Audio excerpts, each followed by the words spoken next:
Hello, welcome to Video Game Animation Study.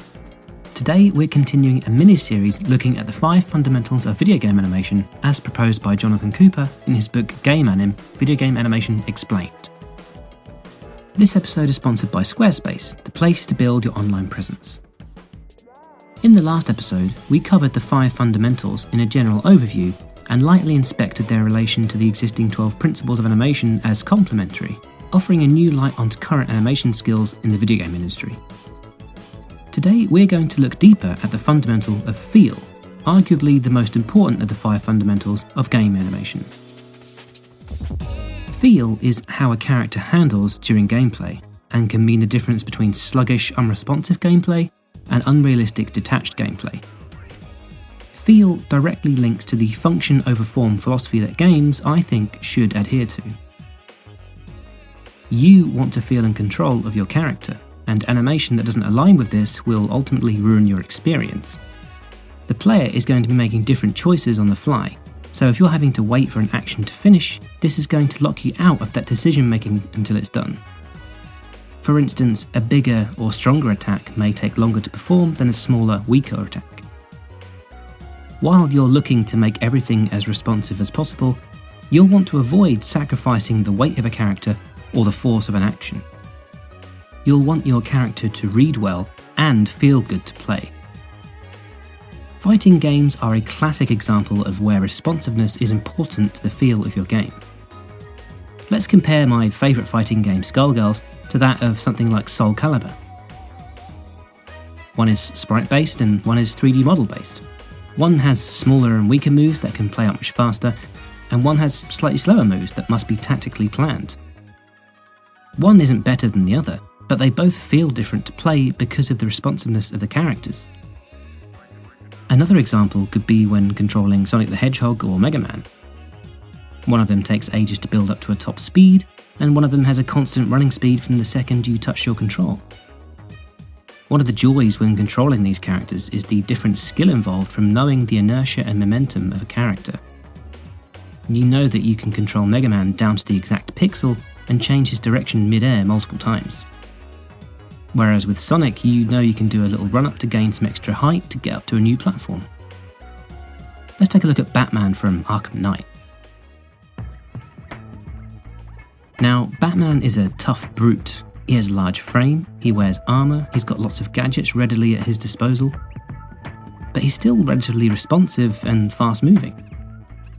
The responsiveness of his moves are probably most apparent when you're in the middle of a brawl. The Arkham series free-flow combat system is something that feels subjectively satisfying to take part in.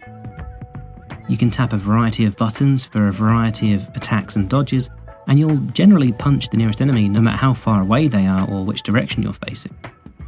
There's a complex system of rigs and rules that decides which animation pose Batman or a part of Batman will need to be in depending on if near an enemy, which direction they're in, and what attack he's going to do. This can feel great to play. You might occasionally get this little sliding around happening, but it's debatable whether it's detrimental to your enjoyment of the gameplay because Batman is still in your control. You could complement this with Marvel's Spider-Man, which uses that same free-flow combat system. Spider-Man is very light and slender when compared to Batman, but he still fits this style of combat. You've got more opportunities for a bit of zaniness too, allowing moves such as zipping across to an enemy with your web shot and staying up in the air while you pull up a thug to smack him around a bit. Free-flow combat works well in both these games, and only slight adjustment is needed to alter the feel of the character. But what's important is that you build up a kind of trust of that character. You know that if you make a mistake, it's generally because you haven't controlled that character well enough. It feels good to be able to control a character with all these varying possibilities to a fine precision. And that's some good animating.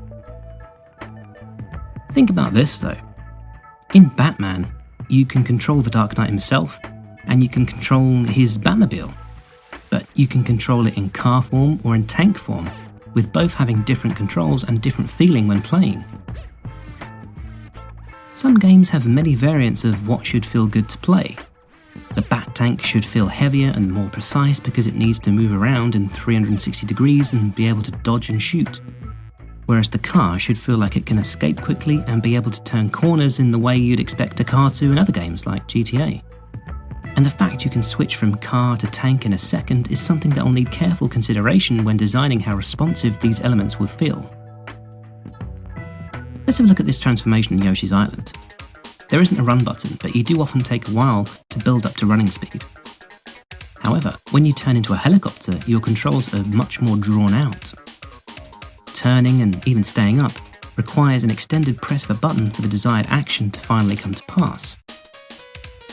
This feels massively sluggish compared to when you control Yoshi, but this isn't necessarily bad because this is adding an element of challenge to a stage. You'll probably need to get to grips with how this feels to control, but once you've got it, then you just need to perfect it. It'd be a different issue if the entire game controlled like this, but because it's a minor gameplay gimmick, it's been designed with challenge in mind.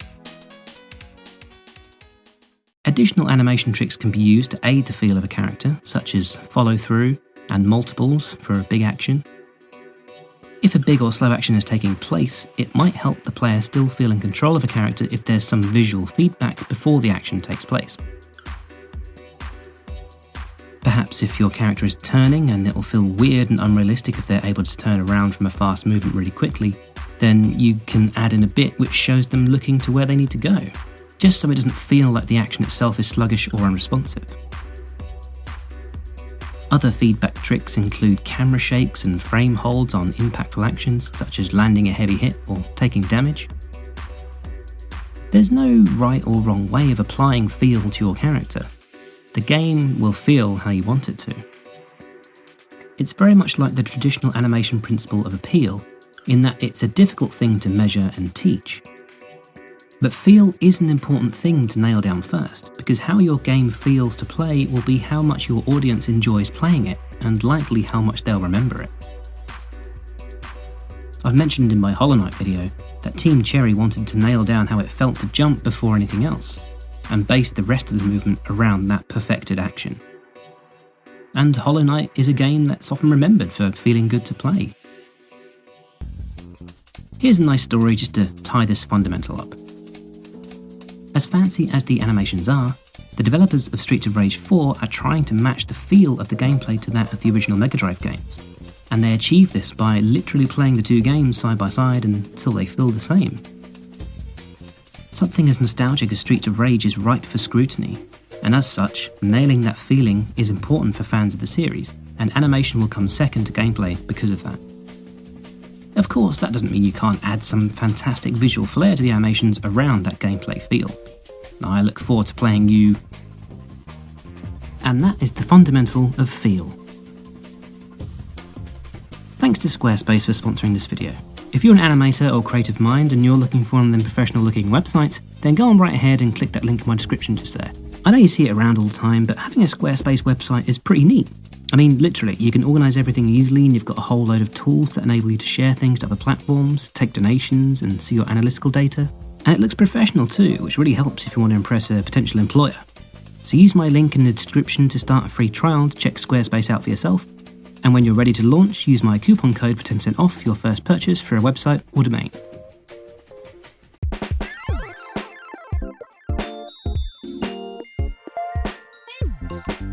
Okay, random patron shout out, Erin S. Erin S, I like it. Sounds like some sort of DJ or music remix artist. Catch you next time. Love you, bye.